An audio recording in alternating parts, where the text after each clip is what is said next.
আল্লাহ আমার সৃষ্টিকর্তা, আল্লাহ আমার সবার কাছে প্রিয় যিনি, তিনি আমার রব।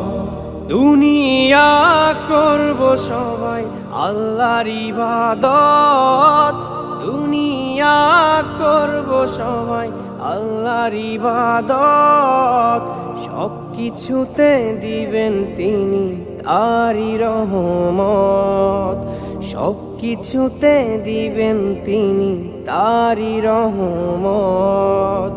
আল্লাহ আমার সৃষ্টিকর্তা, আল্লাহ আমার সবার কাছে প্রিয় যিনি, তিনি আমার রব। আল্লাহ আমার সৃষ্টিকর্তা, আল্লাহ আমার সবার কাছে প্রিয় যিনি।